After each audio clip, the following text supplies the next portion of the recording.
So we have a 1/4 inch pine. We've got 1/8 inch worm castings, and then we've got 1/8 inch composted chicken litter. And so, you know, I ballpark these. This is kind of like baking, you know, by the eye. And so I basically have equal parts of the 1/4 inch pine, equal parts worm castings, and then a lesser part, about a half a part to a third of a part of the composted chicken litter. This is going to be my fertilizer. This is going to be my microbial base. And then this is going to be my media to make sure that I've got proper airflow exchange and it doesn't become too dense. So this is my fluff material. So I'm going to mix all these together to come up with our soil mix. And so what we're going to do today is that we are going to put some in some cells.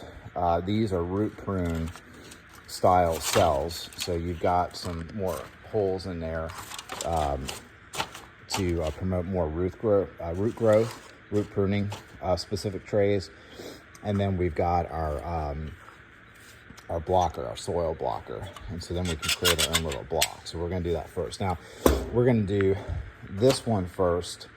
And then we're going to mix it, put it in dry. All right, now that we've got this all dry mixed, now we're just going to go ahead and then we're going to fill up this tray. All right, so we mixed up the 3 ingredients, the 1/4 inch screen pine, the 1/8 inch screen castings, and the 1/8 inch screen chicken litter. We added water to it. We add a little too much water to it, but that's totally fine.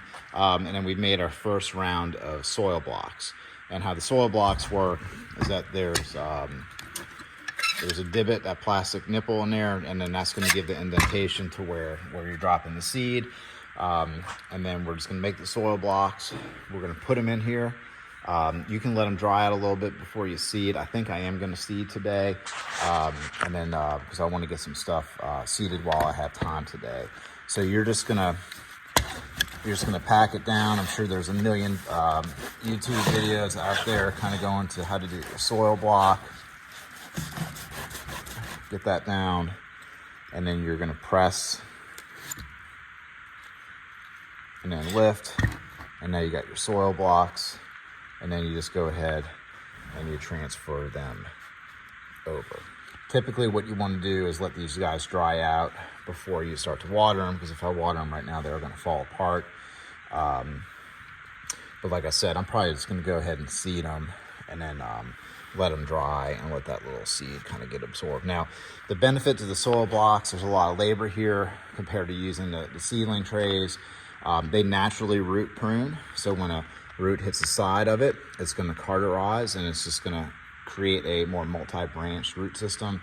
And then when I go to plant, I just pick this whole guy up and then and drop it right in the hole. So it's super straightforward doing that. And then the plant's going to have a much higher growth rate as a result. So that's what we're doing.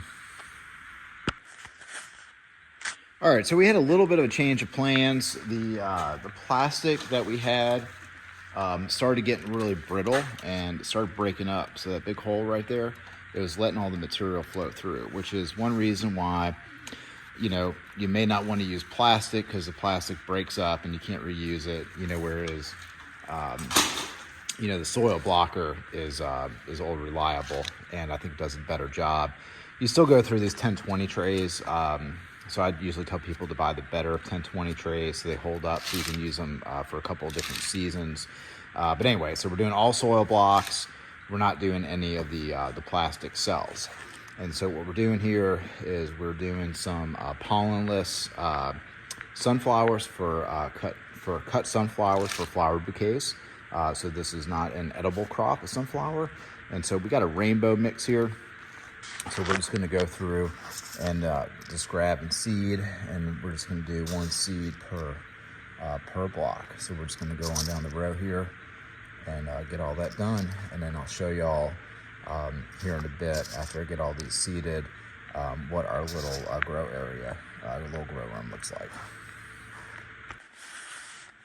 All right, so we got everything. Went ahead, got everything seeded. So we got 4 trays of cut sunflowers for flower bouquets. So you can see all the seeds in that guy. We're gonna have the humidity domes on them. We've got the Seedling heat mat underneath them. And then we got the grow light. So this is the deal. So we'll start the seeds in here. I do want to start up something where they're started in here and then moved out. But we got to move out, work on that move out space. The second phase, we have been going straight from here to the ground for planting. And that does create a little bit of a bottleneck. So I want to kind of like use this as premium real estate with the grow mat and the light and all that kind of stuff. And we can move them maybe to the hoop house or something. So anyways, this is what we did today. Y'all have a good one.